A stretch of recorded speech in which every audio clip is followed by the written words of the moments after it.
Après avoir pulvérisé l'Ocha 11 buts à 1, Bisport Academy était attendu ce jeudi 23 mars dans le match qui l'opposait à l'AS Ville de Dakar. L'objectif pour cette rencontre, comptant pour la première journée retard du championnat régional senior, était de gagner pour s'installer confortablement au fauteuil de leader de cette poule A. Avec un dispositif 3-5-2 qui met en évidence le duo Dien-Beng en attaque, épaulé par les deux hommes de couloir Chérif et Thiemoko, Lamine Ndiaye comme meneur de jeu. Juste devant la défense comme sentinelle, nous avons le duo Baldé et Lamignon. Le trio de défense est composé de Jean en position axiale, Alfousseni à gauche et Mohamed Diagne à droite. Dans les buts, Babacar Souaré, le capitaine du jour, en l'absence de Modiké Bassissé, toujours au repos.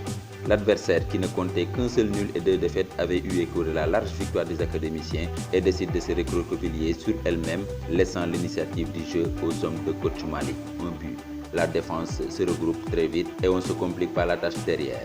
On éloigne le danger comme on peut et on se replace avec un bloc compact qui gêne les attaquants de Bisport.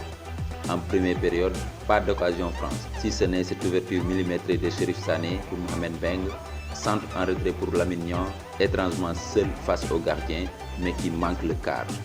Il s'en veut puisqu'il sait que ce genre d'occasion, il n'y en aura pas beaucoup dans ce genre de match compliqué comme celui-ci. La suite de la première période est assez terne, avec un jeu assez haché, surtout de la part de l'AS Ville de Dakar, qui joue plus pour ne pas perdre que pour gagner. Le scénario est désolant. Le coach de Bisport, Pape Malick Tine, s'emporte et finit par se faire expulser. La première période se termine sur le score de 0 but partout. Au retour des vestiaires, Bisport Academy décide de hausser le rythme. Mais hélas, en face, la stratégie reste la même. On fait bloc derrière, puis on procède par des contre-attaques. Impossible de percer le mur défensif de l'AS Ville de Dakar.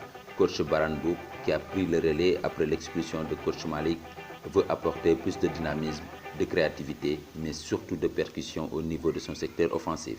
Il décide de lancer les jeunes Aldjouma Diallo et Mamadou Thiam dans la bataille. Mais hélas, lorsque l'adversaire décide de se contenter du point du nul, ça donne ça.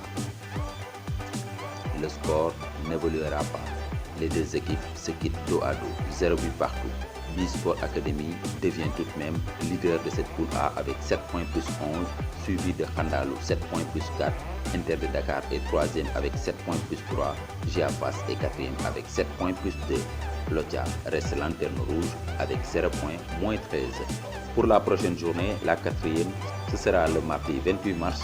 Bisport Academy affrontera HLM Grand Yoff à 14h30 au stade Alassane Djigo de Pikine. Un match que vous pourrez suivre en direct et en exclusivité sur notre chaîne YouTube Bisport Academy.